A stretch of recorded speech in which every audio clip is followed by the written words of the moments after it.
Hi, I'm Othais, and this is the Revolver model of 1873, a massive Dutch wheel gun, now commonly known as the old model.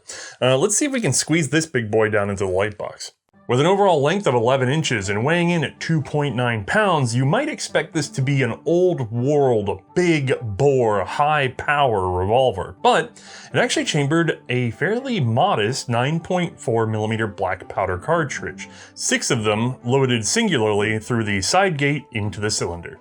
Now, if you're enjoying this particular odd sort of content, don't forget that we are funded almost exclusively by our volunteer patrons. You can of course do that on Patreon, as many people have done over the years, but a number of people have actually asked me for the opportunity to support us on an alternative platform because it honestly tends to be that as companies get bigger, they get more opinionated. Well, our backup for everything is over on Utreon. Not only do they provide us a patron portal, but they also provide us video hosting. So if for any reason you can't find C&Rsenal in the usual spot, please make sure you check in Utreon. They've been very supportive of not only us, but other creators in our same sphere, mostly the firearms market, which unfortunately can be controversial to some, and so it's nice to have this place as our backup.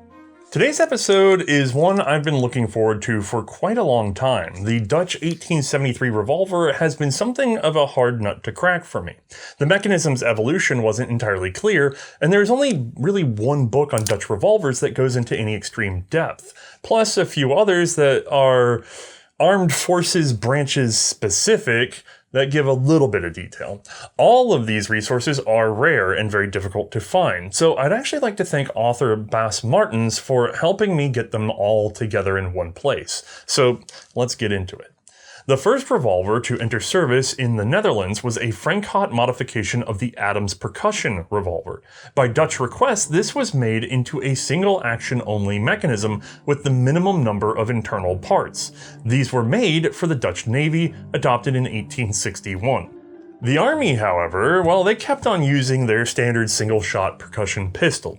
Like many nations, there were extreme reservations about the, well, frankly, large expense and potential delicacy of newfangled wheel guns. However, that apprehension was limited to government purchases. Army officers were more than happy to have a multi-shot pistol in hand because there was no limitation on just what sidearm a Dutch officer could purchase for himself. They would soon display a fairly wide variety of mostly at that time pinfire revolvers. The most popular of which was a design by Liège gunsmith Guillaume Joseph Myers, which was another pinfire revolver that made use of the then fairly new Mariette lockwork. First patented by Belgian gunsmith Gilles Mariette, this simple mechanism used an extension off of the trigger and a spring-loaded nose off of the front of the hammer. This provided a triple action lockwork, meaning single action by cocking the hammer back and using the trigger extension as a sear, or by just pulling the trigger, which tipped the hammer back thanks to the pivoting nose. The Mariette system has remained probably the most common core lockwork in revolver history. But at the time of our story, it was actually something of an oddity. Most nations were actually still using either single-action only lockworks or some variation of the Beaumont, Adams, or Tranter lockworks, being double actions. Well, at least in the Netherlands, the simple and robust Mariette had already been earning some fans. Among them, an artillery captain. Now his name was Johannes Josephus Berhansius. Born September 7th of 1823 in Dordrecht, he was the first son of, well, actually Johannes Josephus Berhansius, so that makes him a junior.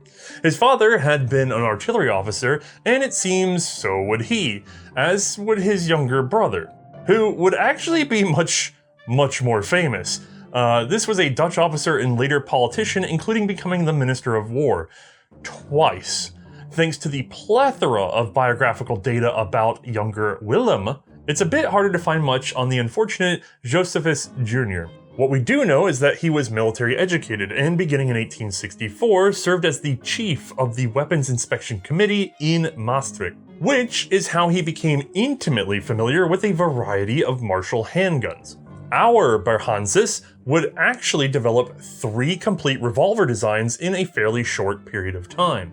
The likely first Berhanzis revolver was actually a centerfire conversion system for the Navy's percussion Frankot revolvers, developed in 1868 and tested into 1869. This was an unfortunate failure for him, as a simpler mechanism would be selected for adoption. Curiously, Berhanzis chose a centerfire cartridge for this conversion. Now that's because modifying the frame for the then far more common pinfire ammunition would have been a huge expense. You need room for the pins. I suspect rimfire may have also been viable, but he ultimately chose centerfire, which is noteworthy because for his own ground-up revolver design, as in from scratch, he actually favored 12mm pinfire. His reasoning, well, this was the most proven and available cartridge suitable for military use at that time. The Netherlands could make it at home or quite easily purchase it abroad. As for the actual mechanism, well, Berhanzis' own 1869 book, A Manual for Understanding and Using the Revolver, reviewed several major names of the day in detail. The Navy's own Adams Frankot design, of course the Mariette, the Comblain, the ubiquitous Le Fachot, the Frankot, the Chenot, and of course, the ever-popular privately purchased Myers revolver, itself a derivation of the Mariette. Most importantly, however, he also introduced his own model, which was basically a modified Myers revolver. The lockwork retained the Mariette system, and at a glance you could easily assume it was a Myers, but our man made several key changes. First, he was a big fan of a particular broom handle-like grip popular in Belgium at the time. I've seen this attributed to Le Fachot, but I'm not 100% sure of its actual origin. In Berhanzis' case, however, he took it a step further, specifically experimenting with the grip angle to make the most natural point of aim when aiming down the sights possible. This was declared by him to be no more than 115 degrees, whereas he found most other designs exceeded 120. This angle was also supposed to help level the hand for a more natural pull of the trigger, right on through. Unfortunately, the Berhanzis' grip meant that the gun had an extremely high bore axis. Other features of his revolver include moving the screw points for what would have been the reinforcing top strap. Previously, they had been on the top, now they were at the rear of the breech, allowing them to hook over.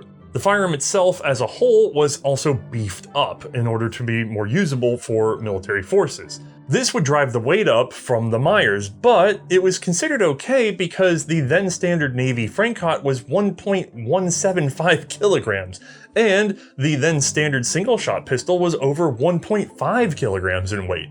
So it really didn't seem like that bad of a gun by comparison.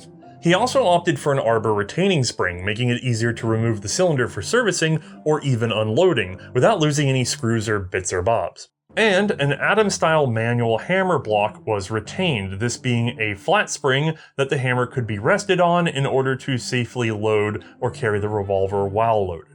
For our eagle-eyed viewers, you might have noticed something fairly obvious missing from, well, the pinfire Berhanzis revolver, and it's kind of missing from our gun today. There is no method for ejection included on either of those guns. That's because Berhanzis had a very specific vision for the revolver as a military pistol. It should never be considered an offensive weapon.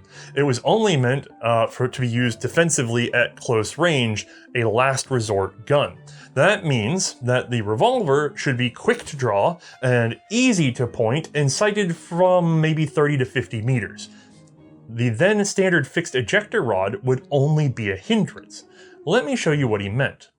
Now, I do not have a Berhanzis prototype pinfire revolver, but I do have a pinfire revolver, this being a Spanish 1863. It does, however, have an ejector rod and is of the period such that we can talk about it and understand what his apprehensions were according to this little device right here.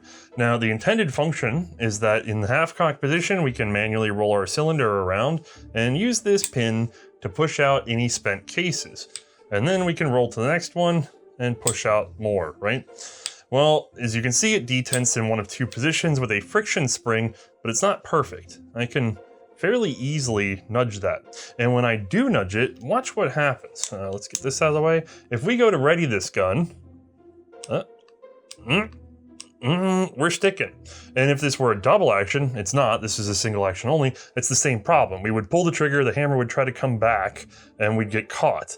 In this case, it actually kind of helps to do both, because again, single action, but look, I'm completely tied up again, right?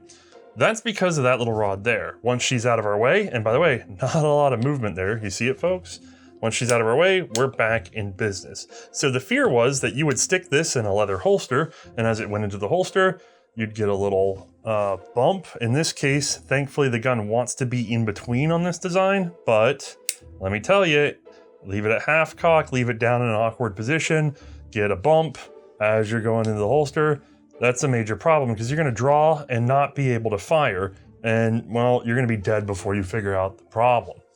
The other issue with these is even if they don't jam the action, even if you come up with a foolproof system for keeping them out of the way, they're very vulnerable to damage. As a matter of fact, you may be able to tell this one isn't exactly straight. See it kind of wiggling around there? And yeah, is it an old piece? Sure. But as we push her through, we'll see, again, bent up. It's very likely that this is a replacement piece at some point because God knows it's more likely than not that these suckers are going to get bent or broken off repeatedly in service. That's a maintenance issue. And you've now created a dependency on an object that isn't always going to be there in the field. Better to just go ahead and put it off the body. In Berhansius's mind, in a combat situation, everything should be put into getting those first shots on their way. Once that first cylinder is expended, any time left for the shooter to be doing any sort of reloading is an unexpected blessing, something they should not count on so far as to inhibit the reliability of the firearm. Berhansius therefore felt that a separate ejector would be fine, be it a cleaning rod, random stick, or even an arbor itself having been removed from the gun. But leaving one on the gun, that's just a disaster waiting to happen. In his book, he suggested a specific ejecting rod tool designed with a loop and finger grooves, which also accepted a length of cleaning rod in order to serve a second purpose for maintenance.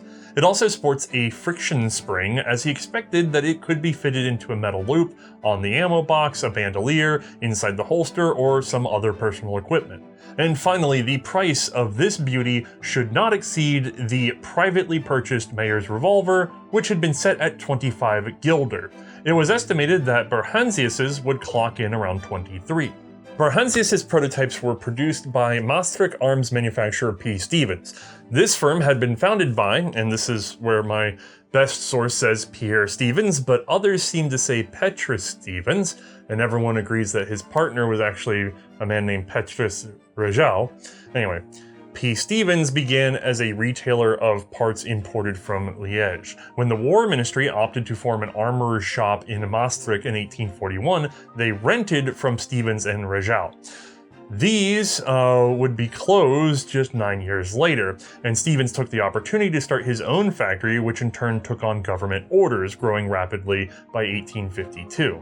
Our founder, with the mysterious first name, would pass away in 1863, leaving the firm in the hands of his 4 sons, who eventually took it public as P. Stevens. Berhansius and P. Stevens attempted to gain government support for their new handgun. In the latter half of 1868, they managed to get an example to the inspector of handguns, who in turn passed it to the Minister of War. Army Command had already been questioning the introduction of a replacement to the single-shot percussion cap pistols still in use, so this was well timed. Particularly, they were interested in the cavalry, so the revolver was again forwarded to the inspector of the cavalry, Willem Nicholas Alexander Frederick Karel Hendrik, otherwise known as the Prince of Orange, eldest son of King William III of the Netherlands, who is a somewhat interesting figure, if only for having partied himself to death in France.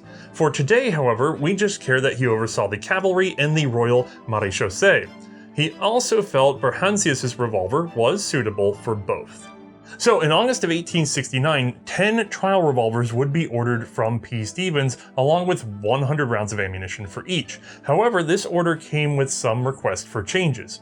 Several screws were to be modified into a less accessible split head pattern, so that only armorers could remove them. And more importantly, a fixed ejector rod with rebounding spring was attached to the frame. There went our high-speed, literally low-drag option. All 10 pistols were finished by the end of November, although there was some confusion around accessories. The government didn't ask for them, and P. Stevens didn't make any at first. So, we get some documentation that has been lost, but the prince apparently still approved the revolver. Various officials from the cavalry and Marechaussee mostly agreed. There were just a couple sticking points. One, on ejection, some of the cases were sticking. This was blamed on having too small of a relief cut in the back of the cylinder for the pin in the pinfire cartridge. 2, the arbor retaining spring was found to be insufficient, so you might lose your arbor if we don't beef that up. And 3, it seems Vries made his case all over again to remove the ejector, as the officers queried seemed to concur that this was more a detriment than an aid. Alright, the Dutch army has its first revolver picked out. Unfortunately, this was also a time in which the Dutch army was a very controversial item on the government budget.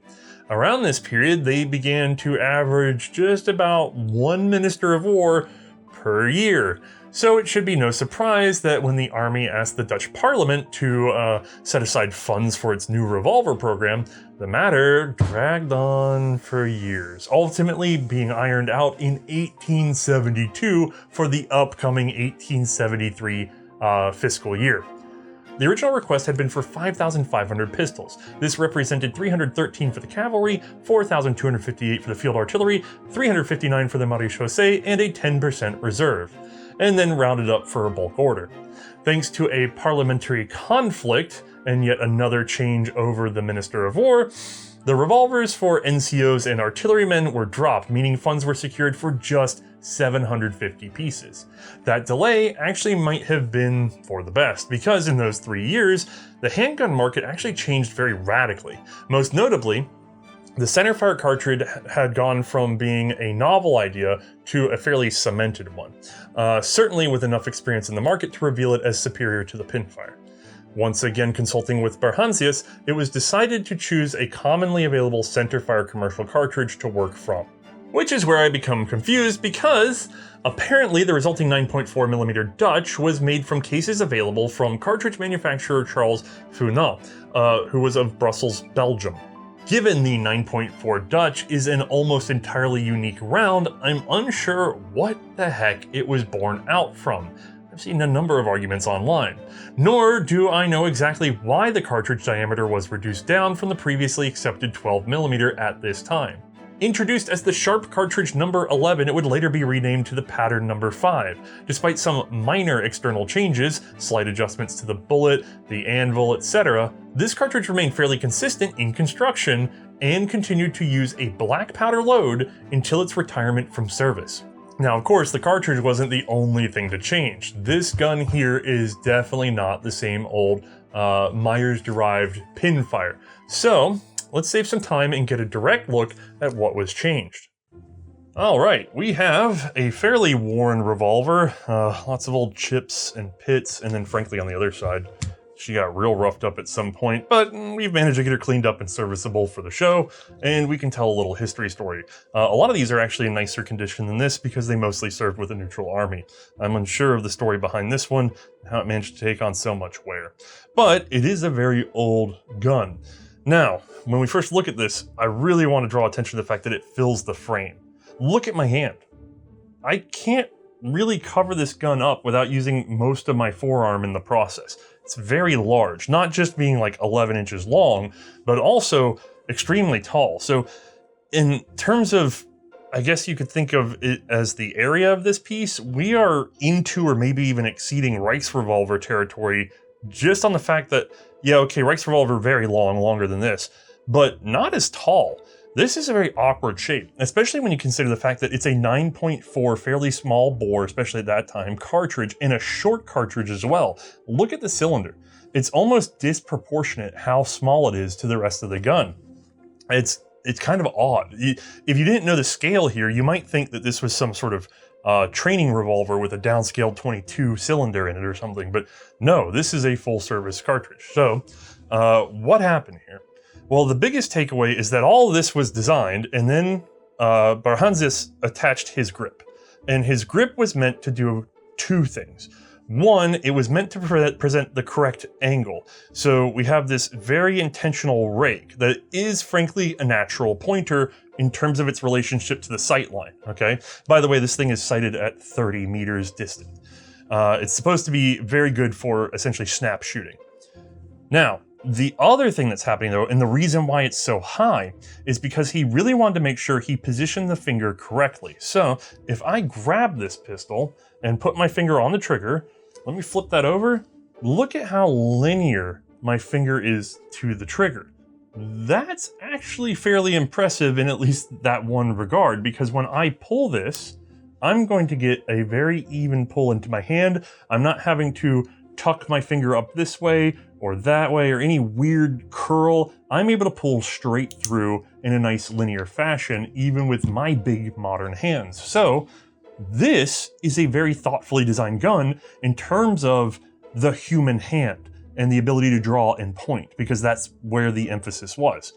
The problem is it's created a situation in which you have an incredibly high bore axis. I mean, we're talking about, that's looking like 2 inches almost of high bore axis, which is going to naturally create a rocking when you're firing. Now, hopefully that'll be offset by the sheer weight of this thing and the light recoil of the cartridge, but we'll let Mae figure that out in a little bit.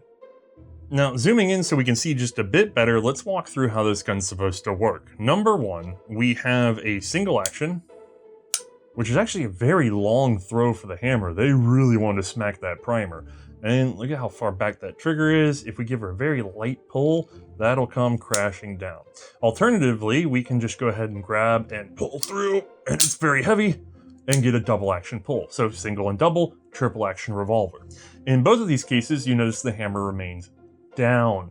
That would be a problem for dragging over primers if you start working the cylinder, so it has a manual rebound position for loading and unloading, which of course is done through the loading gate. We can open her up, or we can have her very soundly, listen, snap to in the closed position thanks to this very odd spring right here. This whole guy is a spring, and there's a little stud on the inside face of this round section. I'm at a loss for words for some of this, but that stud fits into one notch that is on the gate itself. So if we come back, watch this carefully, it should rise.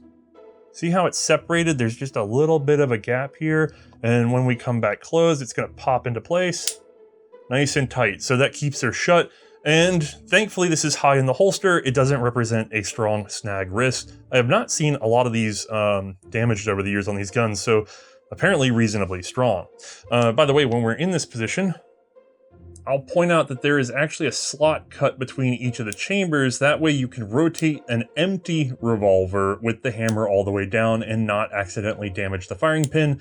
That's a very common concern. And for 1873, this is a fairly early feature for this on a centerfire revolver. I'm unsure if this was added later or if it was there right from the start. Usually we see these more in the early 1880s actually.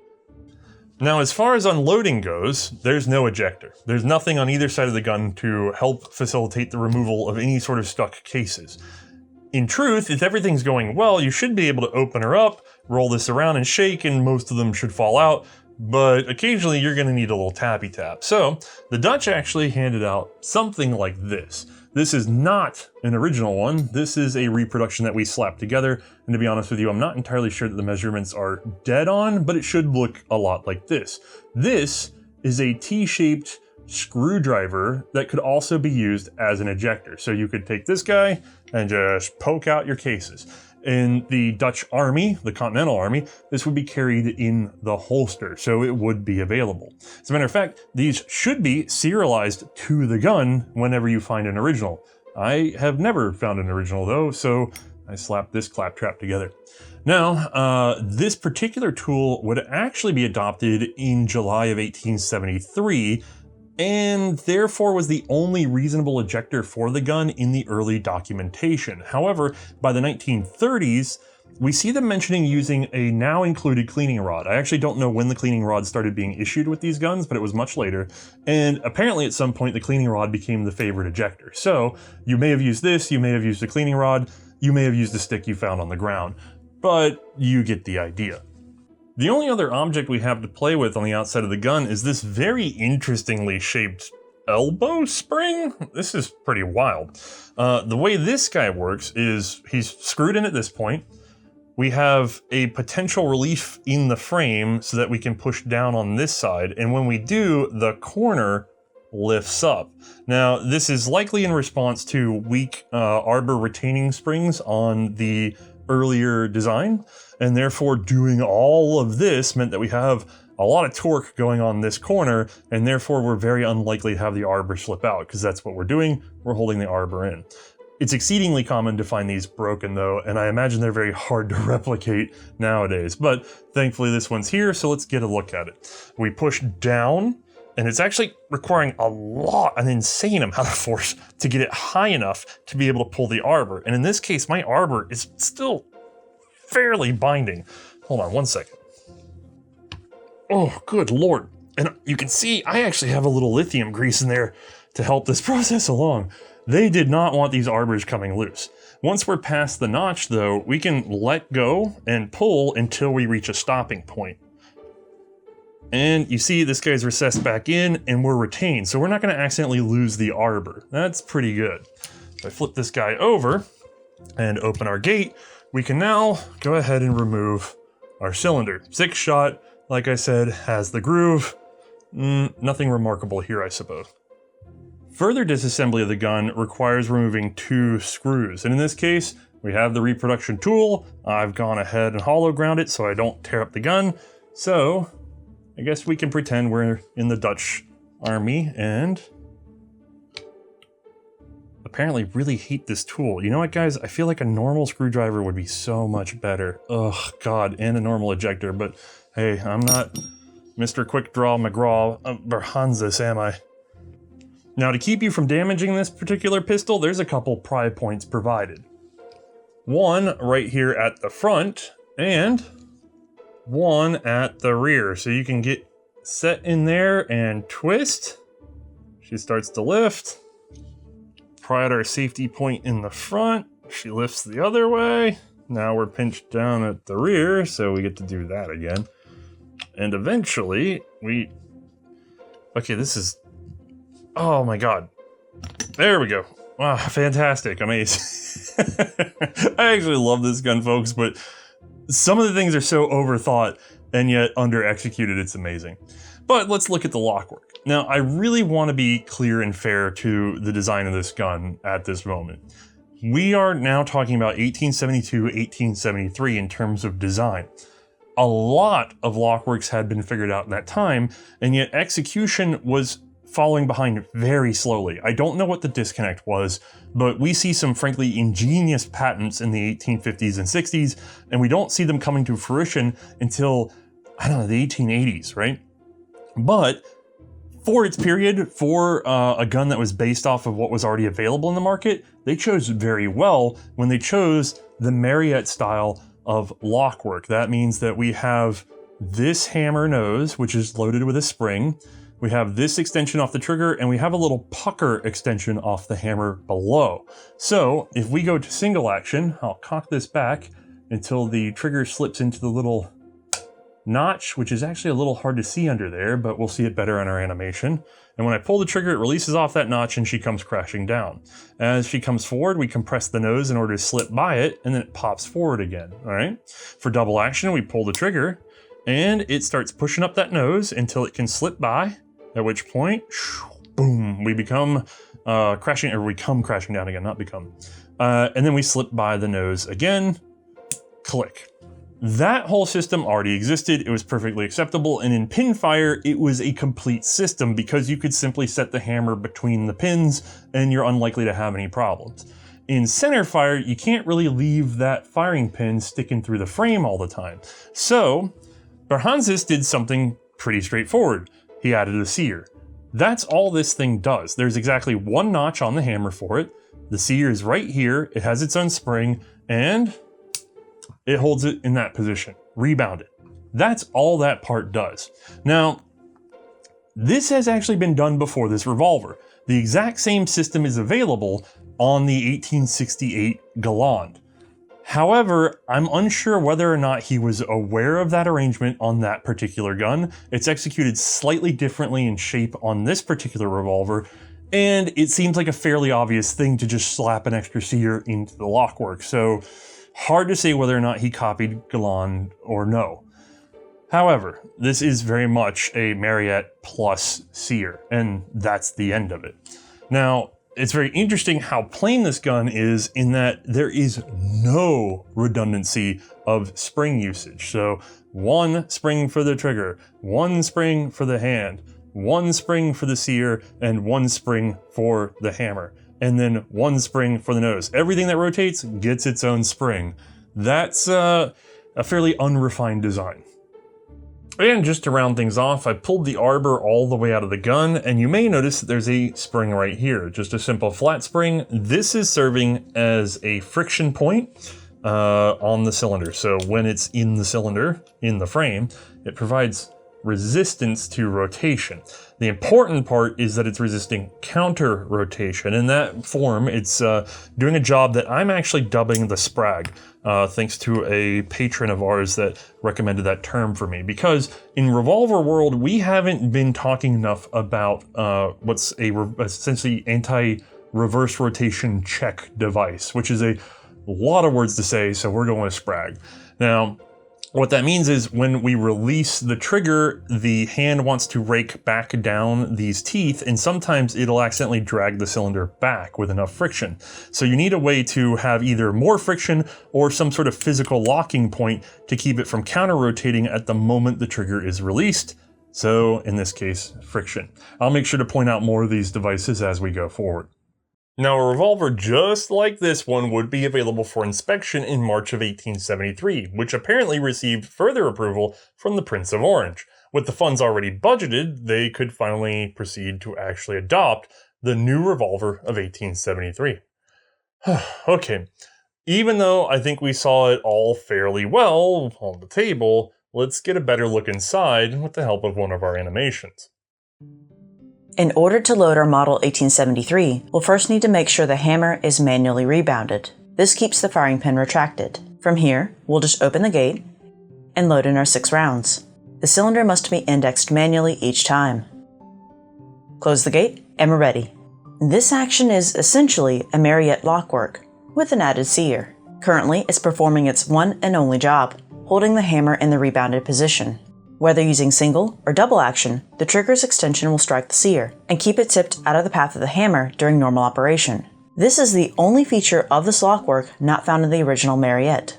For single action fire, we'll need to cock back the hammer, which will drag the trigger along thanks to the extensions on both. As the hammer travels back, the trigger extension eventually slips past the hammer extension and drops into a notch underneath. This holds the hammer at full cock until we pull the trigger. The heart of the double action mechanism is this hammer nose, a spring-powered, hinged extension off the face of the hammer. Simply pull the trigger, and its extension will now catch under the nose, tipping the hammer back until it slips by and the hammer falls. When the trigger is released, the nose is able to compress downwards only, allowing the trigger extension to pass. Like most revolvers, this one has the hand attached to the trigger.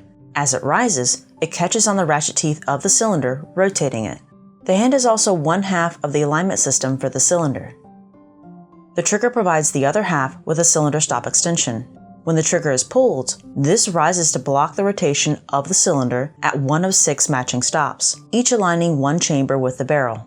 And just so you're aware, this is a fairly early centerfire revolver. Every rotating piece has its own separate flat spring, 5 in all, and no double duty. When empty, the user must again manually rebound the hammer before they can unload. There is no extractor or ejector on this revolver, so an outside tool must be used. Alright, let's go shoot it.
I cannot wait to hear Mae's opinion on this one.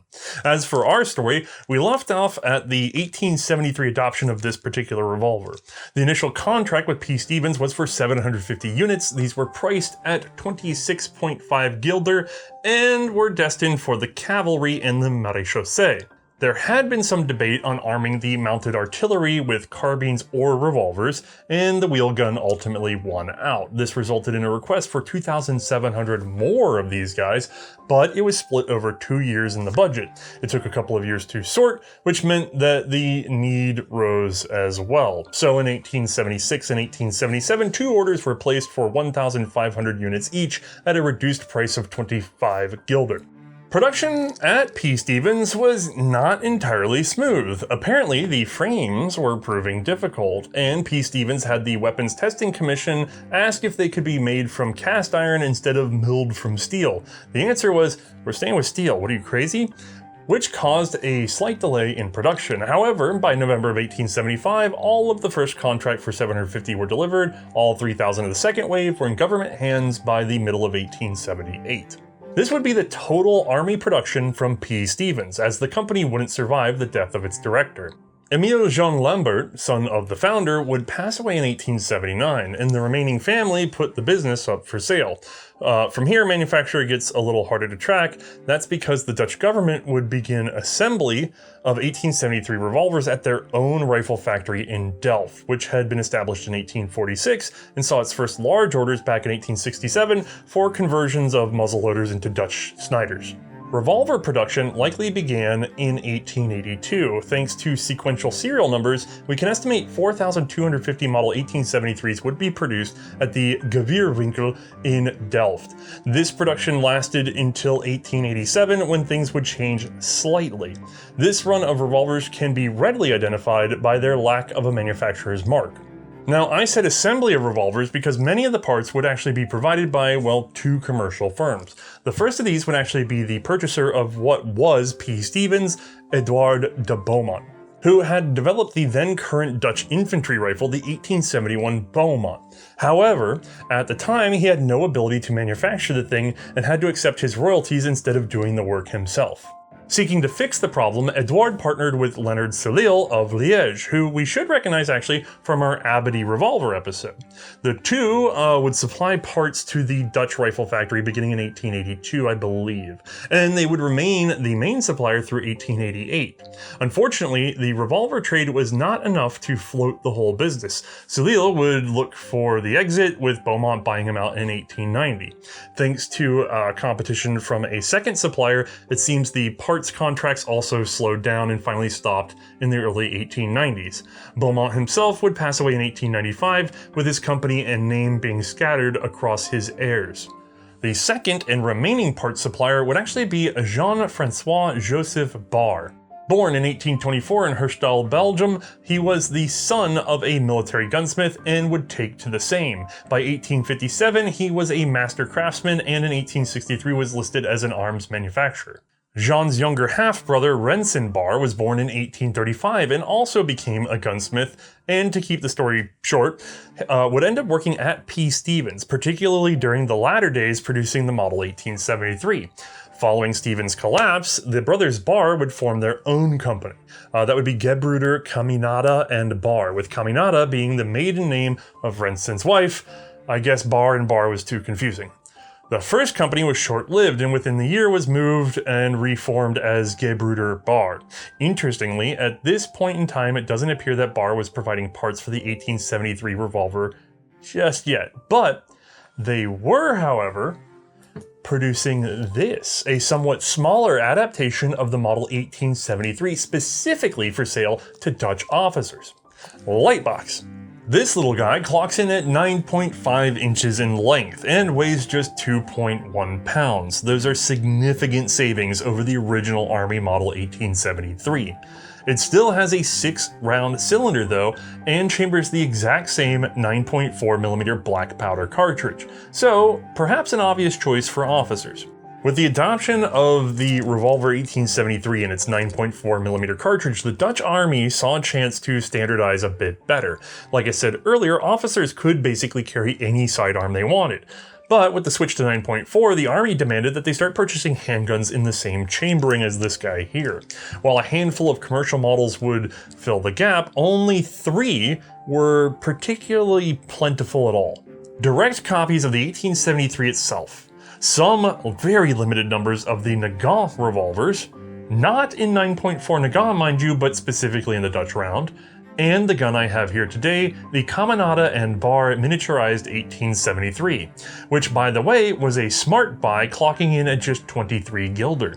The same price as the Nagant, although that had a 2 guilder import duty. The original, well, it was listed at 35 guilder. I have no idea how it sold at all. Now this does leave us asking, how good could this diminutive 73 be if it's like 35% off? Well, let's take a closer look at it for a starter. All right, we have our old model 1873, and for comparison, this is our officers. Now at a glance, maybe it looks a little smaller, maybe it doesn't, but if we really look at the length, we're coming in, oh boy, hold on, this is getting difficult, guys. We're coming in, oh boy. These things are so awkwardly shaped, everyone. All right, look, there we go. We're a lot shorter even just in this regard. We're also, oh boy, how do I do this? If I go tip to tip, we're not really all that short in height. It's just a little shaving right there, which means Berhans's ergonomics, the rake and then the alignment of the trigger are still being held onto in this design. All right, let's get this guy out of the way because we're going to talk about some differences. If I just showed you this, at a glance, you'd probably think I was just showing you the regular 1873 model, except for a couple things. One, smaller, yes, but without scale, how are you going to figure it out? Really, the cylinder is the only thing tipping you off because it's only slightly smaller than the big gun, and therefore looks a lot more proportional to this little gun. If we flip her over, we're still the same on the gate, everything, same single and double action. As a matter of fact, it's the exact same lockwork. The key difference, other than scale, is actually in this particular Arbor Release. And let's get a closer look at that actually. We have a checkered button mounted directly into the Arbor itself, and so we have to press that and withdraw it in order to remove it from the gun. Unfortunately, this is not very pretty for the camera, so give me 1 second here. Oh, there we go. Now, in this case, unfortunately, I do have to tell you that this was a damaged piece. So, if we remove her and take a look, you know what, let me get that closer. The intended function is to have this checkering integral, like this button, integral to a flat spring that comes all the way down here, goes through that hole, and is therefore flexed outwards towards you, the viewer. In this case, unfortunately, this revolver arrived to me damaged. There's a crack in that section, and we could not quite seem to make a weld repair. So, thankfully, I found an alternative, which is that it just so happens that you can fit a little tiny segment of coil spring in there, and the whole thing still manages to work. This is not as intended. This is unfortunately cracked. Now, curiously, usually when we see something like a spring like this on the Arbor, they go ahead and use it to be the friction sprag. In this case, no, it's a separate spring. The friction sprag is right here, a separate flat spring, which actually kind of worked out for us because it meant that this thing kept running even though this was cracked off. We just needed enough tension to keep that little notch right there, locking this guy into the gun. Disassembly has been slightly simplified because there's now just one screw and it fits a little more flush. So I'll go ahead and try to use our weird tool again. And there are no pry points. This actually annoys the crud out of me because it means that the only real way to get leverage on this would be to cock the hammer back and poke through here if it were truly rusted shut. Thankfully it's not, so we can generally just bop it a bit and she'll work her way loose. Okay, now you can see that we're just tabbed in at the front and she comes away.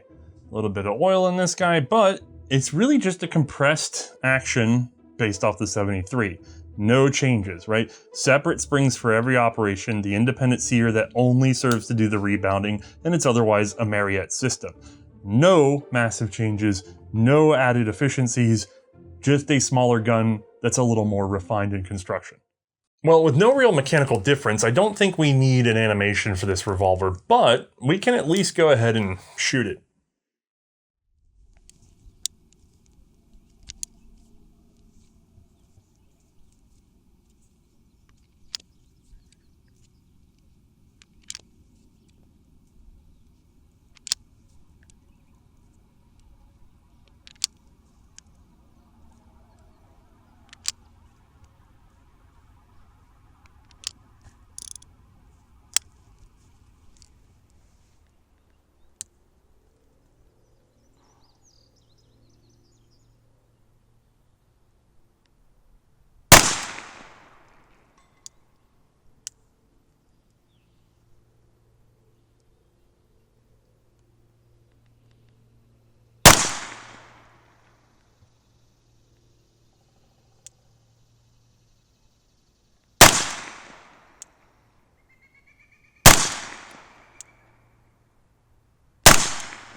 Now, I barely got to play with this thing myself, but I will say I found a reason to like it. More on that in the conversation at the end of the episode. Privately purchased revolvers like these may or may not be marked by the government. That's because in 1876, a rule came down that privately supplied arms could go through state inspection. While this was voluntary, it appears a majority of these little darlings opted for the official inspection stamp. This may be in the form of IDW, that's, I'm going to butcher this, but let's try it, Inspectie der Draagbaar-Wapenen. In 1887, this would change, as we'll cover more in a moment, resulting in a WDW mark for Werkplaats voor Draagbaar Wapens. I do not speak Dutch. The imported Nagant revolvers almost never appear with these markings, though. Now, technically, the Bar brothers lasted only 1 year longer than the original Caminada and Bar. That's a total of 3 years. In June of 1883, it was reformed as a sole proprietorship, just plain JFJ Bar, which had been serving as a parts supplier to the War Ministry. By the mid-1880s, he was definitely a major contractor, not just for revolver parts and whole private sales, but also now for entire 1873 Army model revolvers. These will be marked, unsurprisingly, JFJ Bar, and seem to have been produced between 1889 and 1907, amounting to an estimated 1,300 units for the Army. With Boma falling off in 1893, Bar would become the only supplier for a time. I'm unsure if this played a role in the War Department deciding that officers could again retain any reasonable martial sidearm that they like, so long as they stocked 120 rounds at all times, starting in 1892. Even so, the 9.4mm option remained the most popular by far. While we have only limited survey data available from the time, it appears that by 1906, it's likely nearly 75% of officers were carrying one of these little guys, with the remainder slightly favoring the original 1873 over the Nagant.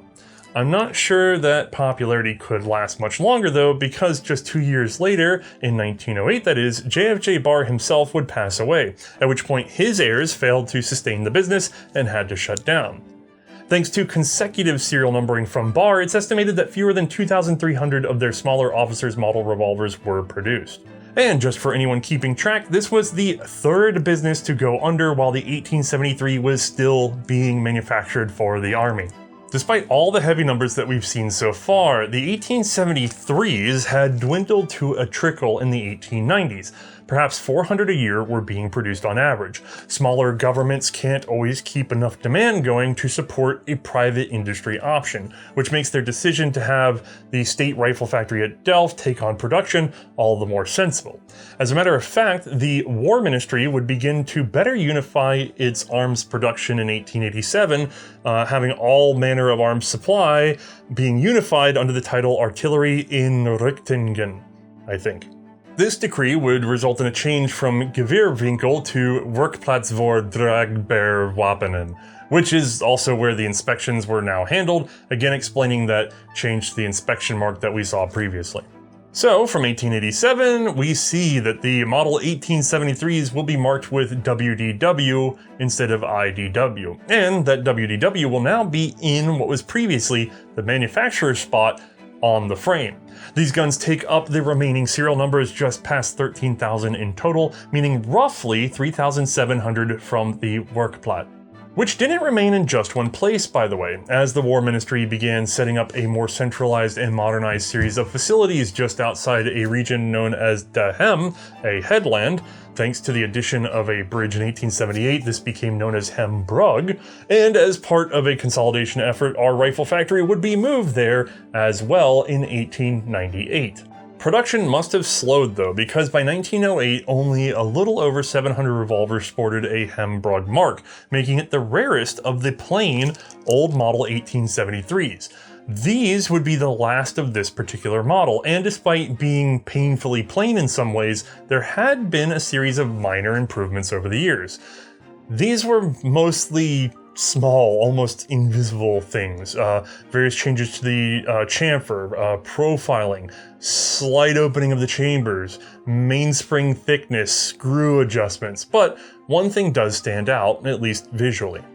You can see it when you compare our privately purchased pistol versus the military model. That's because the little guy is older and never went through a re-arsenaling. 1873s before 1891 started with a duller brown colored finish like our private pistol. And while my example here is fairly worn, we can see that it is actually kind of a bright charcoal blue finish. Early brown army models are rare, as they were almost all universally refinished eventually, like the one I have here. Now, the death of the 1873 in service would begin in the late 1890s. A debate was forming about how to arm the mounted artillerymen, and the Dutch army became interested in a concept that we've actually already seen come to fruition in a previous episode in our series. What about a stocked auto-loading pistol for personal defense? That would give them a lightweight, shortish to medium range weapon. Of course, the LP08 would be years away. To keep this part of the story short, the Dutch would become most interested by the Mauser C96, the Luger, beginning with the model 1900, the Browning 1903, and what would become the Mannlicher 1905 pistols, all of them stocked. Now, ultimately, they would select the Luger, particularly the emerging new model, which was recommended for adoption in late 1905. Now, that frankly was a little too late for comfort. You see, during this same trials period, the Dutch had been expanding their army. The new Conscription Act of 1898 increased the size of their mobilized army, and in 1901, further reorganization created a greater demand for arms.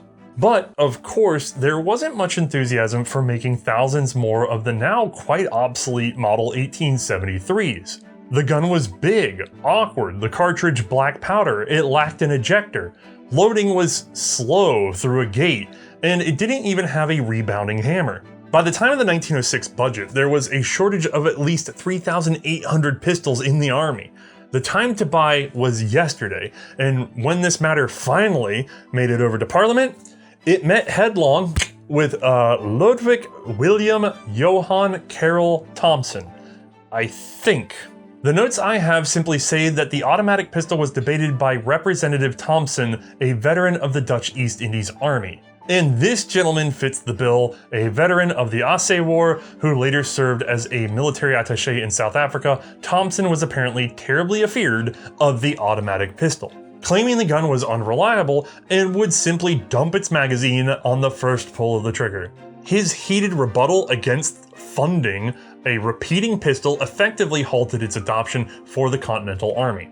Yep, the old boy don't trust the new stuff, so it's time to dust off that old revolver, I guess. But of course, all the commercial producers were out of business, and the government facilities were running at a trickle. There was an initial attempt to lure in new suppliers, but that fell flat. Nobody wants to make this old thing. You can't resell it in the commercial market. So that fancy artillery inrichtingen, the AI, would have to restart in-house production. The project would be handled by Werkplek Chief Mariniers Jacobus Adolf Mastoff. We're a little light on biographical data for our hero today, but I didn't want to fail to give the man credit because Mastoff wouldn't just restart production of the old 1873. Instead, he sought to shave time and expense off of production. The old model had used a lot of hand filing and fitting.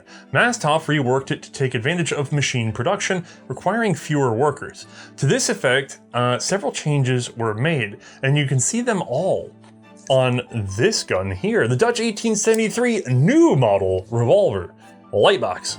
With an overall length of 11 inches, we are not saving anything in terms of size from the old model 1873. However, we did shave just a little bit of weight. We're now at 2.6 pounds.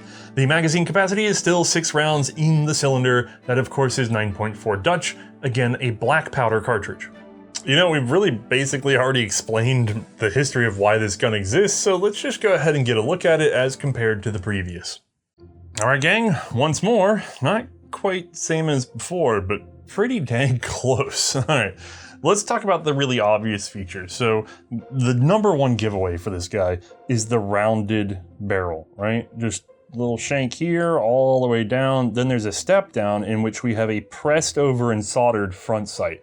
It makes this a lot easier to attach and then configure because you can just make this a symmetrical round barrel, throw it in the lathe, get it chocked down, pump that guy on, rotate him till he's right, hit the solder, right? On this side, no, that was integral the whole time. The whole barrel has to be set up correctly and then twisted incorrectly. That's a huge mess. This is a lot faster and probably one of the biggest savings in this gun. Another thing that isn't so noticeable from this side are going to be these two screws. So go ahead and pay attention to where they are. And let me flip these over. On the old model, the screws don't come all the way through the frame, which means that the side plate had to be fitted to the frame independently for those screws most likely, or the whole thing was plunge cut to a certain depth, but not all the way through. In this case, it's a faster and more careless operation to just go ahead and drill right on through and thread them all in one. And then it's underneath our gate spring, but you can see, yep, they did it at the back too. That's another big time saver.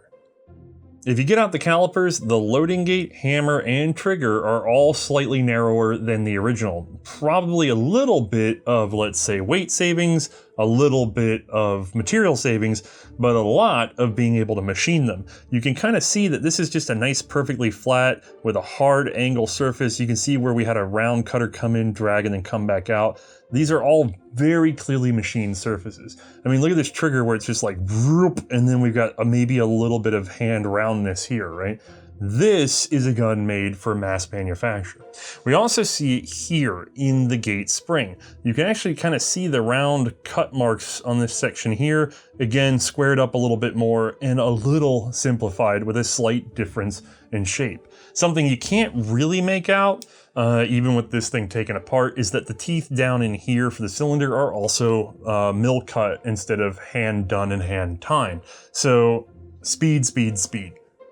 The old model had sort of an ovoid relief in the frame for the grip panels. Again, probably grossly cut by machine and then finished up by hand and fitted by hand. The new model, this is a very clear radius and a little narrower and obviously machine done. Boom, we fit her up nice and easy. It's likely that these grips interchange better on the new models than the old models when interchanged between each other. Again, probably a hand fit. You'll also note, I know it's older and all, but this guy is a lot looser than this nice tight example here. Now, old model Arbor on the right, new on the left. You can see a chamfer was added, and if we bring her on down, there's just a slight difference in these cuts, leading us to suspect these are probably machine done and these are more hand done, hand filed. So again, I know I've been repeating myself a lot, but we're trying to go quickly and cheaply. Now, probably the strangest thing of all is that this lockwork is exactly the same as this lockwork. Yes, simplified cuts on the trigger. Yes, same sort of simplification of parts in here in terms of how they're cut and chamfered, but we have one spring for each device that rotates. We have a Marriott style lockwork. We have a sear that only serves to rebound the hammer. It is a manual rebound. If I'm undergoing all of this work, you would think that they would at least go for an automatic rebound. It wouldn't be hard to add to this design. I've actually seen rebounding sears that do the job with just a change to some of the angles in this gun, right? No, nothing, no hammer block, no manual safety, nothing has been added to this gun whatsoever. I suspect that was likely because they didn't want to have to retrain armorers, they didn't want to have to retrain or change their training program for pistols. That's probably just like well, if we're stuck with the old revolver, let's not change anything because we're getting ready to go over to a pistol anyway. And then it took another, well, almost 2 decades to do that. So it's odd though, because essentially by this thing's adoption time of 1908, this is one of the most obsolete systems I've ever seen. I know it's hard for us to understand because we see things like the Reichsrevolver, and yeah, it serves through World War I, but it wasn't adopted in World War I. Yes, it was very out of date when it was adopted in 1879, but there were just so many improvements to revolvers after this. It is wild that there were no changes to this when adopted in the era of everyone adopting automatics. I'm frankly flabbergasted. Now, all this was intended to be a cost savings plan, reducing the price to an estimated 25 guilder, which actually doesn't sound impressive as that was the old price, mind you, but the estimation was to make the 1873 old model as it was hovered actually around 27 guilder at this time. And if the government went for more, the new model could get as low as 22 a pop. As an added benefit, the weight was also slightly reduced, which in turn improved balance. But of course there will always be a downside. Testing of the proposed new model in January of 1908 revealed a couple of concerns. First, the gun tended to shoot high, so the sights were adjusted accordingly, now zeroed for just 20 yards. It was also noted that the groupings were a bit wider out of the new model as compared to the old. This was blamed on the thinner and lighter barrel, but was found to be within acceptable limits for short-range defensive use. By the end of that month, Mastoff's model Hembrug, as he called it, was recommended for adoption, which means Mae gets to shoot this thing.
Further eagle-eyed viewers may have noticed that we changed up, well, the Ejector. That's because we made not only one janky Continental screwdriver, we also made a janky colonial variation. Now we'll cover this more in our next episode, but either of these tools could have been used on an 1873 old model revolver, depending on where it was issued. The new model, however, well, it would have just gone with that T-handle shaped one. Although, like I said earlier, later on in service they were honestly using the cleaning rod instead of this particular tool. For now, let's talk new model numbers. Mastov suggested a 4,000 unit order for the new modified 1873. This would provide sufficient arms and an economy of scale that would save the government money in the long run. What he received from the War Ministry in March of 1908 was an order for 3,000 new model revolvers and 1,000 of the original 1873 old model. Okay. I don't think that they were getting the message here, although it appears the 1,000 unit order was supposed to be offered out to other commercial concerns. No one, however, could meet the Dutch demands for cost and a timetable. But perhaps Masthoff was learning, because his next request was for 4,000 units to be ordered, plus a 500 to 1,000 unit reserve. This prompted a government counter order in April of 1908 for just 4,000 revolvers. Nuts to the reserve, we're not going to be tricked into doing that. Now, just to be clear, I've seen this listed as a singular 4,000 unit order. I've also seen it split 2,609 budgeted in 1909 and 1,494 in 1910. That would mean actual production of 4,103 units and seems to pair better with known serial numbers. Regardless, deliveries would take place from 1909 to 1912, and once the expenses were averaged out, that 25 guilder cost fell to just 22 on average. Nice. Despite the relief, there was still a growing need for revolvers, so in 1913, the Werksplat, now once more renamed to Arms Factory, asked the War Ministry to place another order. In September of 1913, 2,100 were contracted for, completed by June of 1915. That makes the total contract production for the new model 6,203 pieces in total. It's highly likely, however, that there were some more made in fits and spurts over the years. That's because there was now a war on. Mind you, the Netherlands weren't in it, but they were still being somewhat cautious, or at least trying to look slightly indigestible to the rest of Europe. Mobilization meant a great demand for small arms, and priority fell to the Mannlicher rifles, meaning revolvers were cranked out when they could be done, making total production hard to track. Unlike the straight-line consecutive serials of the old model, the new Hembrug model used serial blocks. A0 to A999, B0 to B999, and so on. So it takes a bit of math to do the survey work, but it looks like something shy of 8,000 new models would be produced in total over all the years. This seems to fit with a 1932 inventory listing roughly 19,000 total revolvers still on hand. Although that number does include just a handful of guns that we haven't accounted for just yet, because this whole episode has been about the Army 73s. The guns would also be adopted, well, the old gun would also be adopted by the Navy and the East Indies. But this has been a fairly long and convoluted episode, and I can leave those tidbits for the next episode, when we'll also see a new gun. Instead, let's keep with the main tract of the Army 73s for now. Most of these guns today will be marked IB over the barrel shank. This most likely stands for Inside Rusted. It's usually not too bad, but certainly understandable given the long service life.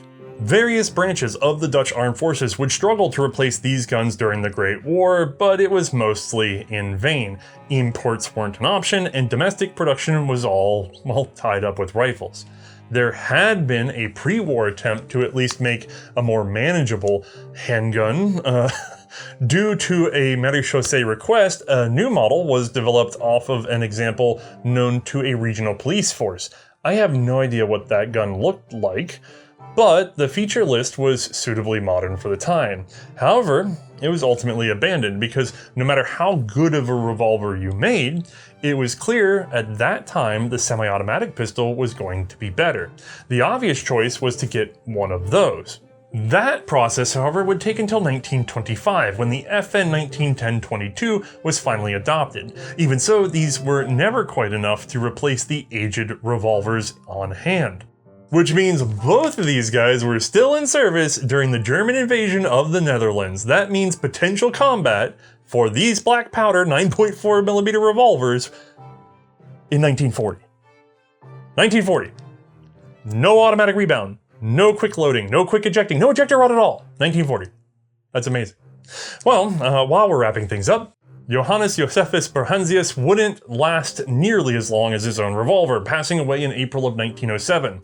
I doubt he would have believed his invention would have lasted so long. I know I certainly can't believe it either, so let's go ask Mae how she feels about shooting these darlings. All right, once more, we've made room for Mae. Hello. And we have a smattering of Dutch 9.4 millimeter revolvers. That we do. That's a lot of them for one episode. We're not done. Dang it. But we started with the 73, which is expressed in three ways on the table before us: the old model, the new model, and the officer's model. Yep. Which is the fancy tiny one. Now, you've shot all three of these. I have now, yes. You also managed to use both of the ejector tools. Yep, awkwardly so, but did it. Neither one of these is original, by the way. These are both hard and fast reproductions that we snapped together. Not too bad. Scale could be slightly off, to be honest with you. I tried figuring it out from photos, but... Yeah, there's only so much you can do with that with period photos. Well, it's kind of like estimations off the holster slot. Like, it's really not the best estimation. But, I mean, the shape's there. We have the Continental Style. Okay. And we have... The Colonial? The Colonial Style, which we're actually going to talk more about the Colonial revolvers in the next episode. I know it's a little confusing because we didn't get deep into that today. But I wanted to make sure we had both ejector types because we're talking about the 73s in this episode. Sure. Which might be a little bit of foreshadowing for the next episode that we didn't need these. Ooh. So, I guess let's start with the old model. Okay. Why don't you get in your hands and give us a quick rundown? Sounds like a plan. So, first and foremost, this is huge. Like, this is actually a pretty freaking massive revolver. I mean, I'm talking Revolver size here. Like, this is impressively big. I think the Revolver is technically longer. So, what was the Revolver, like 11 inches? No way, this is 11 inches. The Revolver is...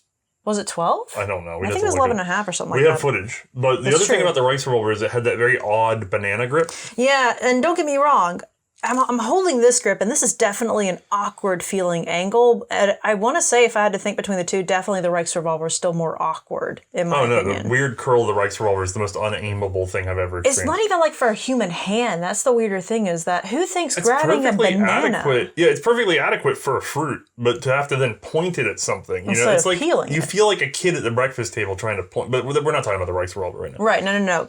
You're not wrong, though. So looking at the big two revolvers, but this one, this angle, it is still really peculiar because it's at a strange angle in general. It's got this weird little bulbousy lamb leg style to it that kind of makes me think of like the Badeo, yeah, essentially. It's not a comfortable feel to it, and it's just awkward and bulky. Like, it really is. No, this grip was specifically designed to be perfect for the human hand. This is an early attempt at ergonomics. What human hand did they try to go for? It's for point shooting. Go ahead and point. I can't argue. Hold on. Pick an object, pick a small object. I know the guys can't see it. Oh, but did you point straight at it? Well, it's a little bit muzzle heavy, so it kind of dipped a little bit lower than what I was aiming at. Don't look with your eyes. Okay. Look with my heart. Not down the sight. I mean, look with your eyes. Sorry. Don't use the sights. Use your eyes. Pick something on the wall over there. Okay. Now use your finger to point at it. Okay. Now check the sights. Well, to be fair, that actually was pretty spot on. It's supposed to be a point shooter. Okay. And what it's doing is it's making sure that when you level this gun, your index finger is actually parallel to the bore.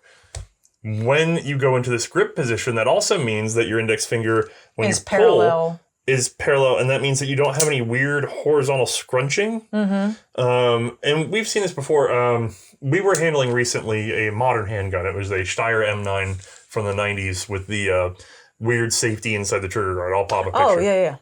But you have to push up with your index finger to hit that safety. Which is really bizarre. Some people found it perfectly doable, but a lot of people found it really awkward to move their index finger in this sort of off-center way. Yeah, just like up. I mean, don't get me wrong. When you're doing it like right now, it's normal, but having to put something with pressure force, pushing up with your index finger, it kind of like your whole hand wants to torque with it, which torques the gun. It's unusual feeling. I consider this to be the antithesis of the British revolvers we've been handling a lot lately, where it feels like we're choked too high up and we have to pull at this sort of diagonal like those angle. RICs? Yeah, because it felt like if you want to get your web of your hand up on those guns, onto their knuckle, you would have to pull sort of in this weird direction. So we ended up scooting our hands down, not having the benefit of the knuckle, and then sliding all over on the grip, right? Meanwhile, this one, you definitely have the benefit of the knuckle right there. It does kind of, my hand does want to fall naturally into what is the thinnest point on this guy, right where the knuckle starts to bulbous out. So it actually is pretty comfortable to just set right there. Right. And it's also important to explain that it's tapering horizontally as well. So the taper isn't just, what you're seeing here, it's also tapering in from this direction as well. So it gets wider at the bottom all the way around, which is actually pretty good for the human hand, believe it or not, as odd as it looks. Yeah. So big, awkward handle grip, and then essentially from there, it's just working the gun. Loading, it's a gate loader, no automatic rebound, having to manually rebound it there. But I mean, I guess, if I remember correctly, you talked about this in the episode, how maybe they weren't really planning on you to have to rapid reload this guy.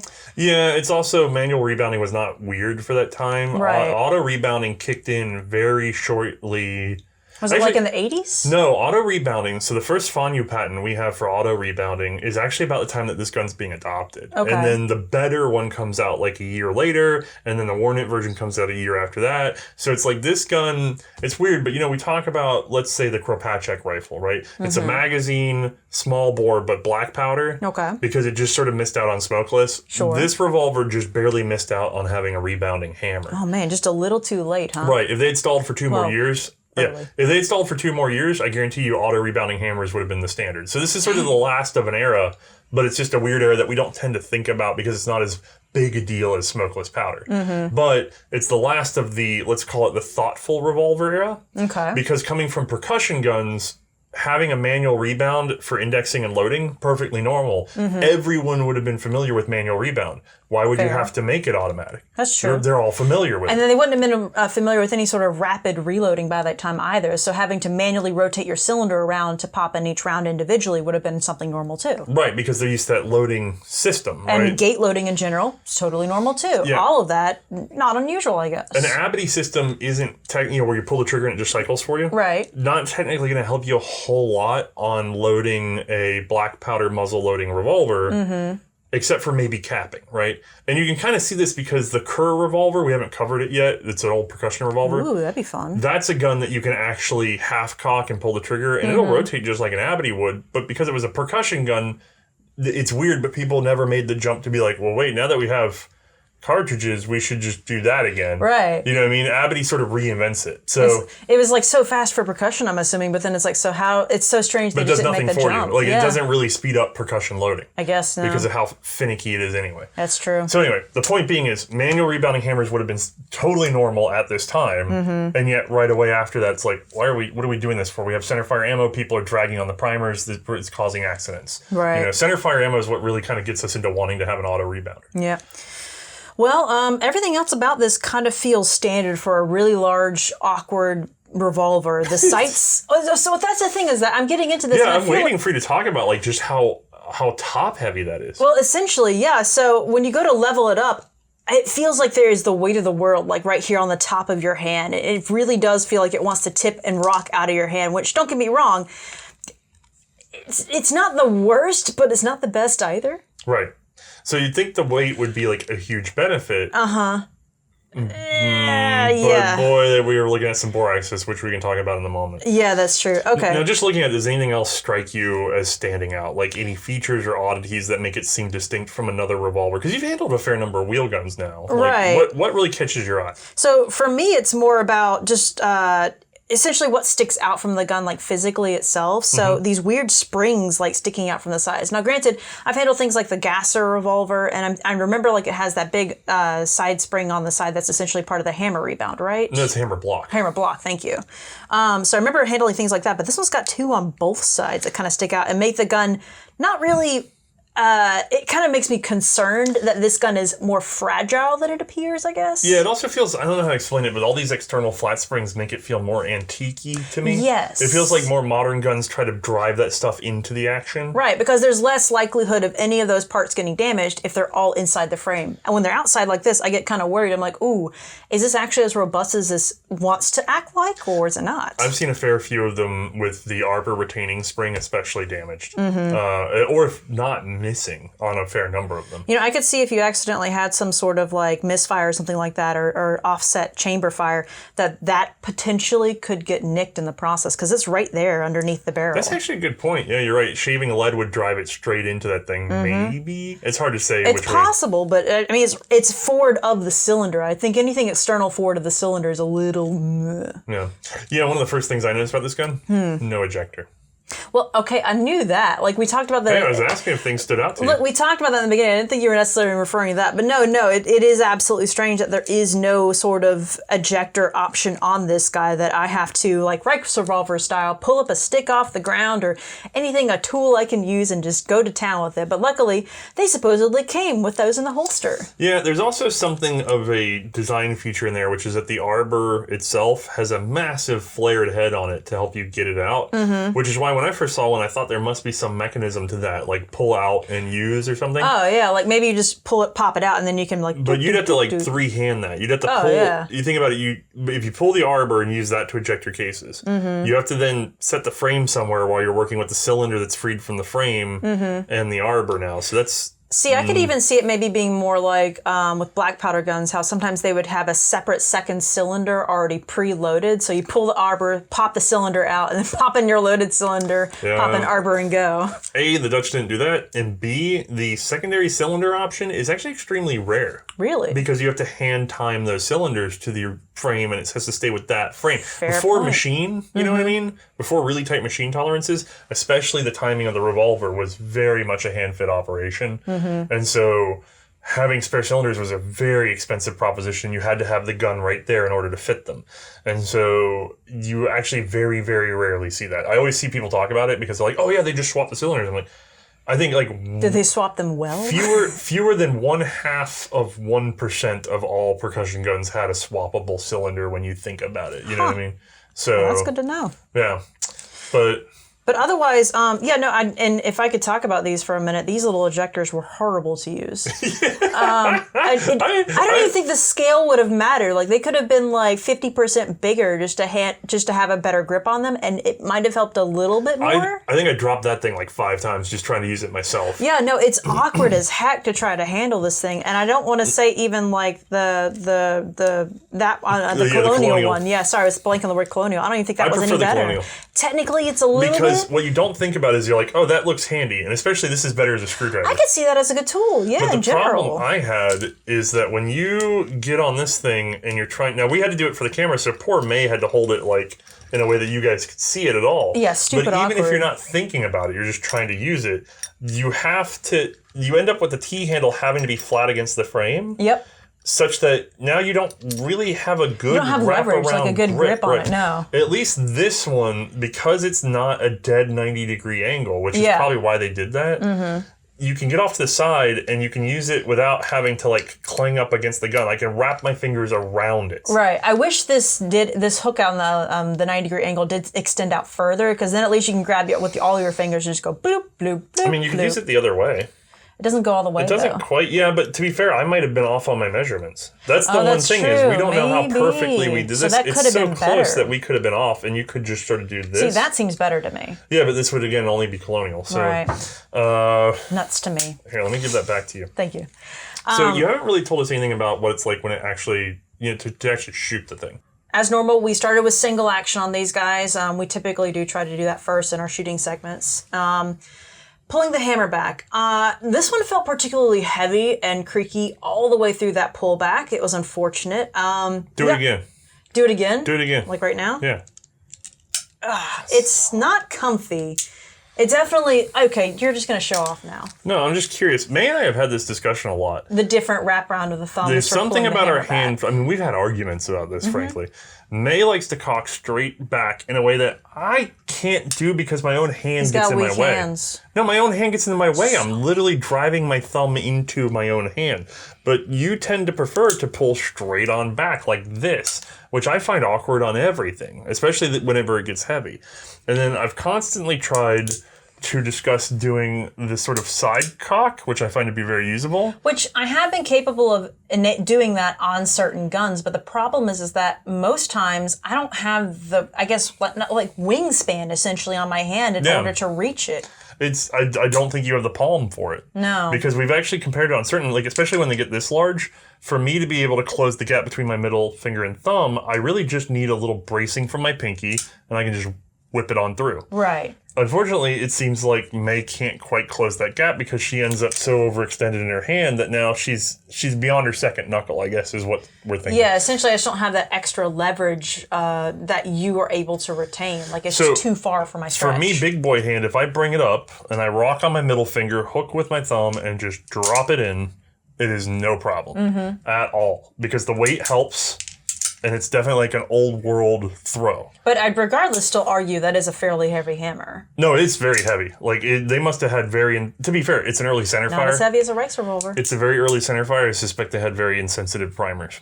So, I mean, this thing smashes primers. Definitely. And then the trigger pull on it itself, I remember, was heavy and creaky, and it definitely didn't feel like it was polished at all. Now, granted, this is not the best condition old model, but I don't think it was that far gone. We've been inside these guys, and they haven't been that trashed. My suspicion is if this were any other gun, the trigger weight on it would have been almost impossible for you to shoot. Really? Because the trigger weight is actually quite high on this gun. We should probably have measured it, but Yeah, we're not smart. we're nowhere near the Philippine special. No, nothing will ever defeat the 1902.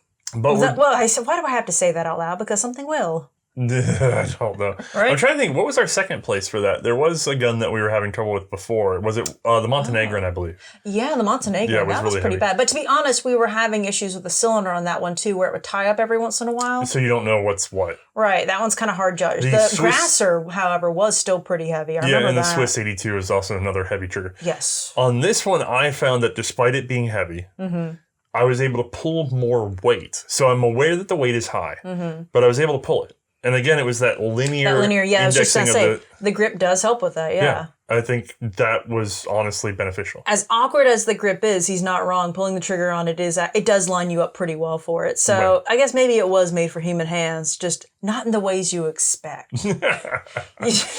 So we managed to pull the trigger. Yep. And then what? Recoil, there was a fair bit of smoke, don't get me wrong. Black powder, I don't want to say there was actually a fair bit of recoil with this one, if I remember correctly. It was kind of moderate. I think it was. I think I remember it being pretty moderate. You thought it was moderate. I looked at the footage. Okay. And given the power of the cartridge, I felt it was over recoiling. Okay.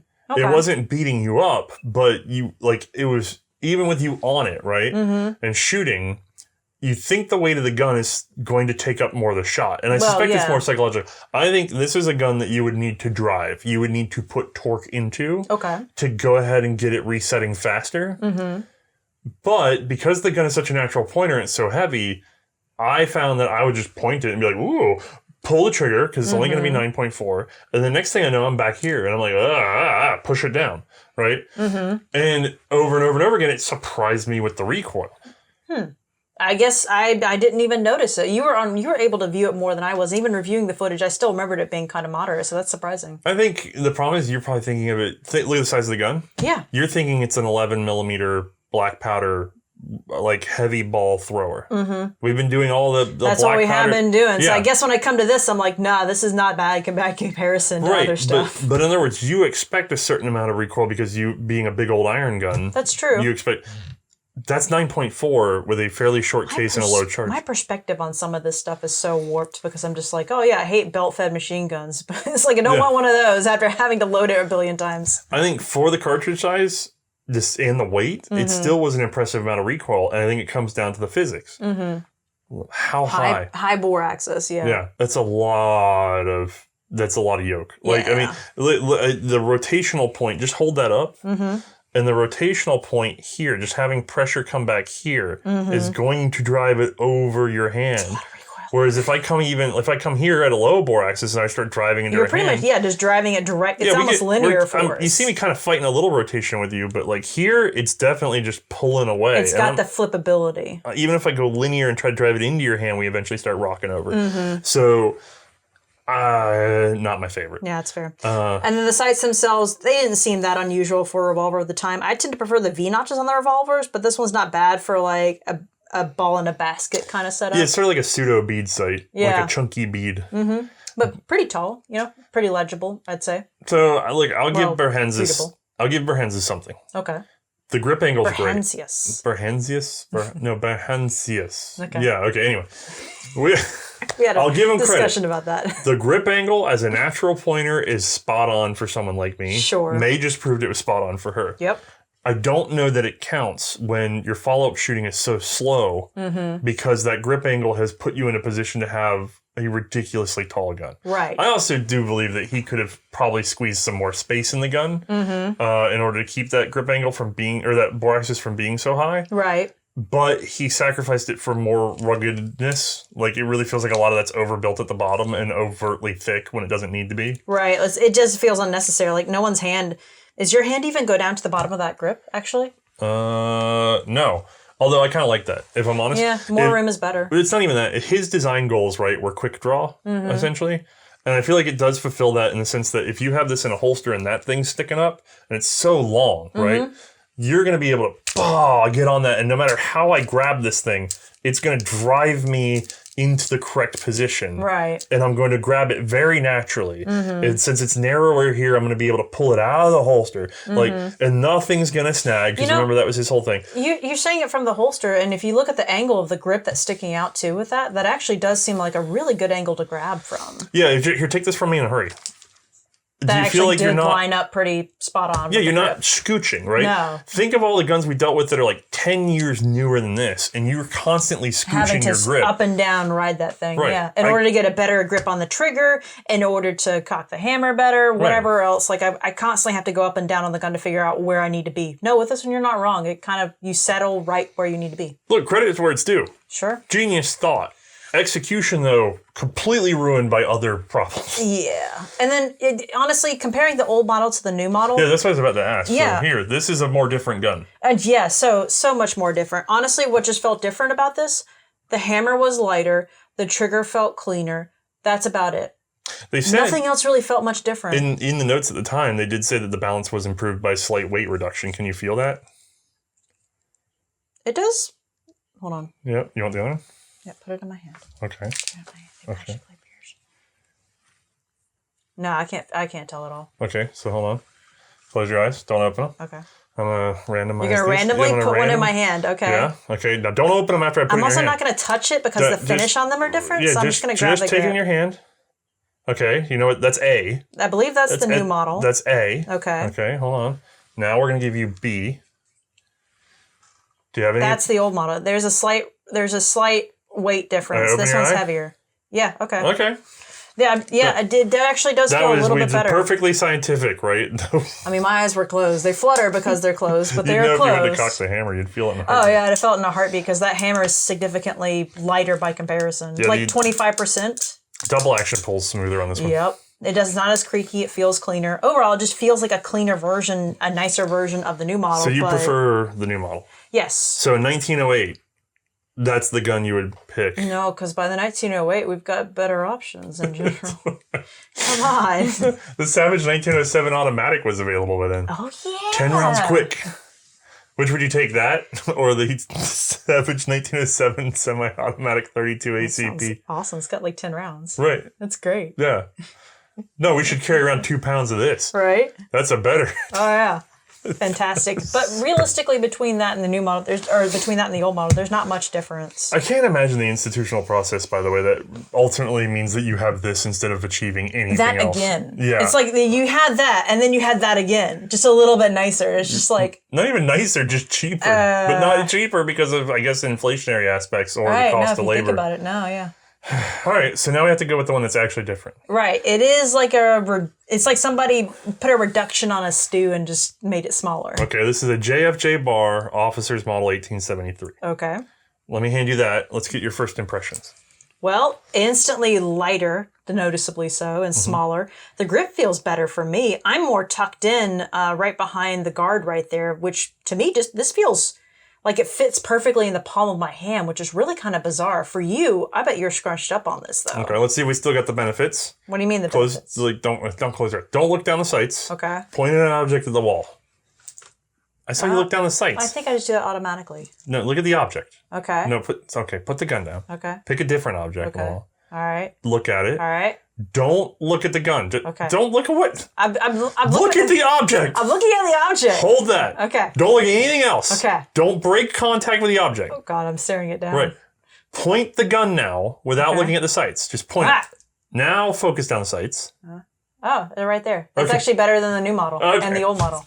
It's better. It's not as muscle heavy, so it was perfectly lined up with the front sight when I instantly pointed it. So a natural pointer. Oh yeah. So I weirdly have a story with this gun. What? Because after we filmed everything, we had a couple rounds left over. And I was just like, ooh, I want to try to shoot it. So we're standing out downrange, and we've already pulled the paper target, and I just sort of need something to shoot at. True. So I took the officer's model, and I pointed it at a smaller human silhouette steel target that was probably at that point about 75 yards downrange from us. Sure. Okay? Maybe 70. Sure. But extreme for a pistol, right? 70. Let's go with 70. We've got lead rounds unjacketed of us trying to figure out what, and they're kind of janked together to get the right dimensions to get this thing to run. They're not perfect cartridges. No. So what do? I cock and I point, and I'm just like, boom, ping. I went, okay, that's a fluke, right? So I cock and I point, and I, boom, ping. And I was like, all right, double action, which is very heavy, so I had to really kind of like, boom, ping. Yeah, it was pretty good. And so I was just like, of all the crap, because like, there are guns I love that I know I couldn't go 3 for 3 that easily on. And that stupid thing points so well. It really does. Like, it's pretty dang, it's kind of creepy at how well it points with awful in so many ways, but it points so well. Yeah, absolutely. Anyway, I'm sorry. So pick it up and let's continue the review. I'm sorry. So essentially, I'm not even kidding. A lot of this is just like the old or new model essentially reduced. I mean, we have lost that arbor spring on the outside now, Right. We now which have is it kind of nice. underneath. It's underneath. And granted, I know this one was not in perfect condition. That position seems way smarter to me, except for the one and only example I've ever handled, it was broken. So it's like, maybe it wasn't that smart.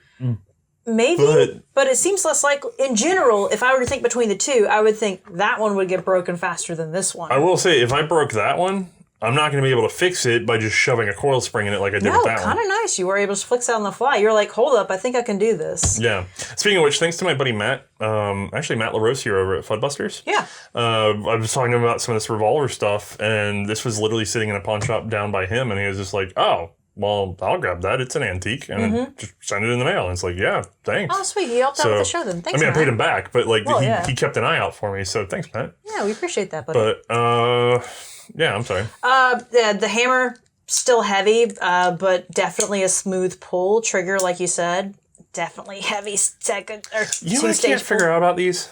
What? No attempt at an automatic rebound or any refinement in the action. None whatsoever. I get it I sort of get it with the new model. Yeah. But on the officer's model, it's not the government's responsibility. No. And this would be a more expensive gun in general. It was meant for private purchase. And you could purchase Nagants. Now, at first it was the 78 Nagant, but I've seen that they probably got 86s as well. The 86s they're auto-rebounding Nagants, right?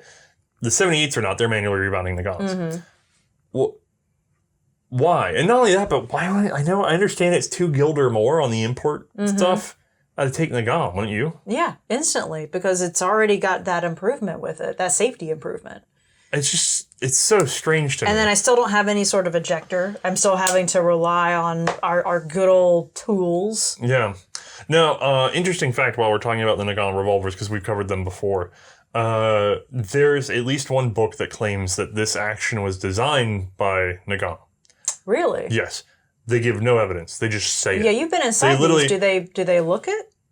So here's the thing. Nagant ultimately ends up using his own action, but there is a brief period in which he has a similar action, which is why I think they assumed that he designed the Dutch action, but it's probably more likely that he copied the Dutch action and then improved on it. Based on the timeline. But the 78 Nagants use an independent sear for the rebound, that sort of thing. You can check our episode on that gun. And also look at the animation from Bruno. It's pretty good.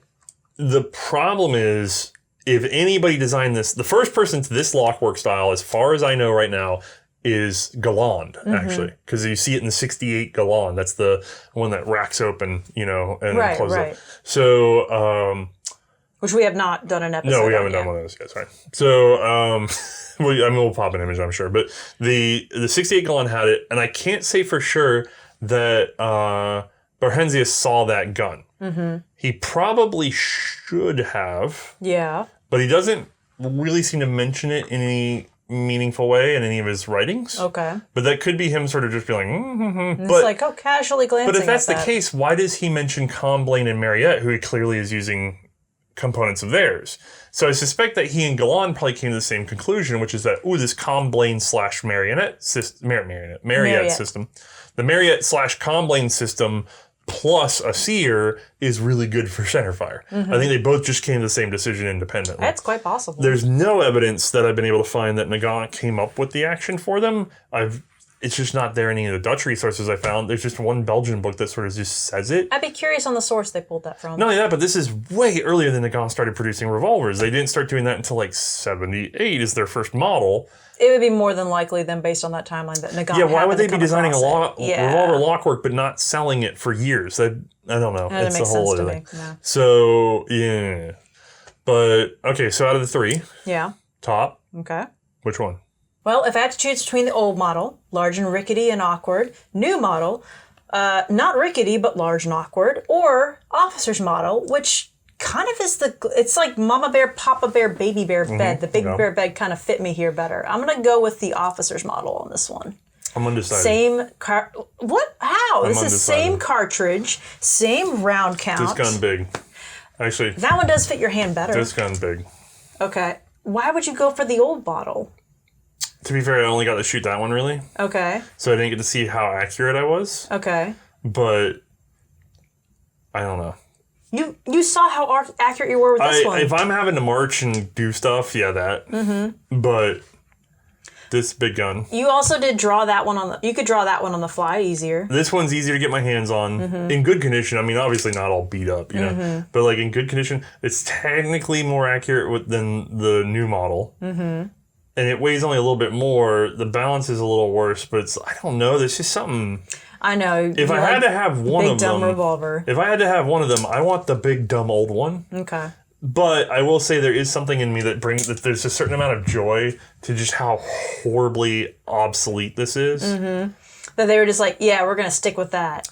It's What? weird. It's weird because the Reichs revolver was really obsolete when it was adopted, and we laughed. We laughed so hard at it, right? And we laughed when they continued it on to the 83. And it's just like, And you're like, these guns are a decade out of date. right. And you're like, Oh boy, 91. that gun was okay. to I give 91. 73. This was a decent gun. Okay. By 75, it wasn't. No. You know what I mean? Like it was that It's quick. like already obsolete within 2 years. Right. So then, 1908, we're gonna Right. make more.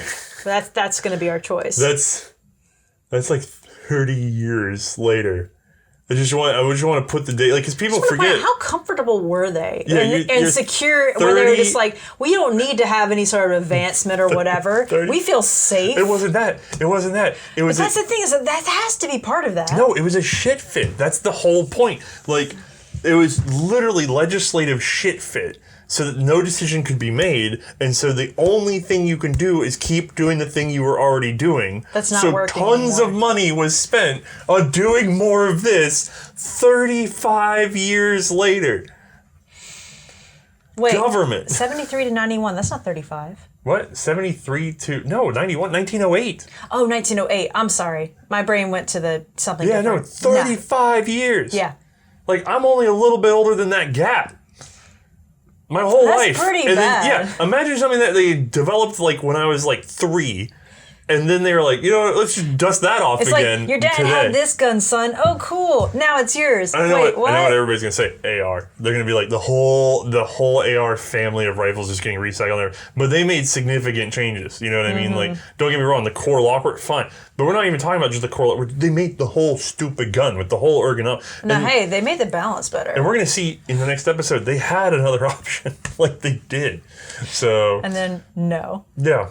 Okay. I kind of love it though. I love how zany it is. Like, good idea. What the hell were you doing? It's like, come on, guys. We knew better by then. We knew. All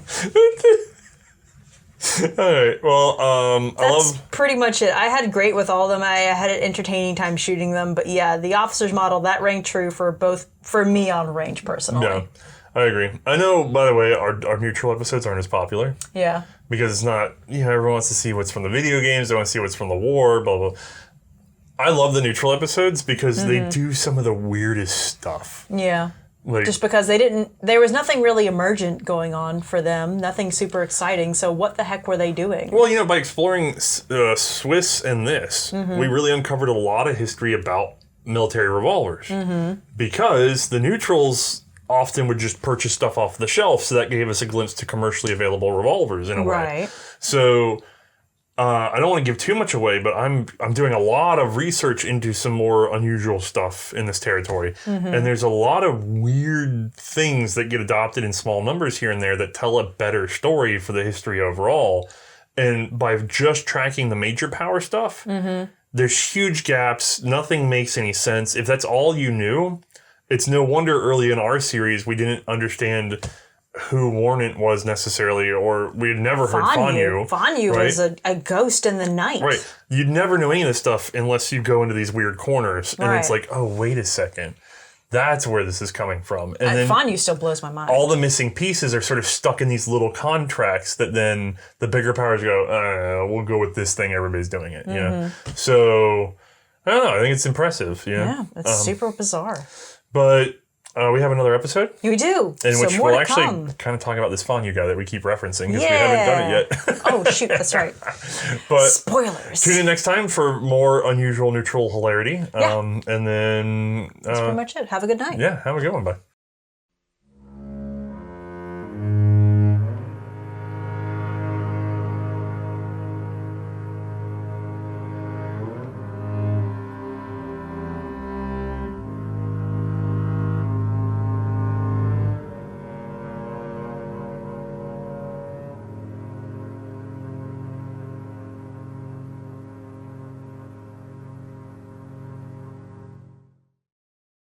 Yeah, there's a person who does sound effects for movies. And they contacted me a while ago looking for some sounds that we have. Right. But then, and I wanted to make it to the exact dimensions. So with what he sent me, I was able to get presumably close enough. Knocked it on David's laser with proper thickness spring steel. And then, frankly, David and I can't remember. We had to go to docks and we were running late.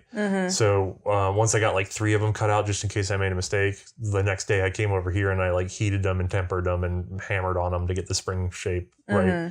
And knock on wood, it seems to be working fine. Nice. So I'm having a lot of fun experimenting with the laser and not breaking eye contact at all and not saying anything. And you know how time kind of slows down because you have that awkwardness? And it's like, it's pretty cold out this morning. I didn't expect it to be this chilly up here. And he's not responding. Oh, no. He's What just just staring at happened? me, not saying anything. Okay. And in my head, I'm like, this is like the head of marketing. Shouldn't he be like more personable? Like, this is weird, right?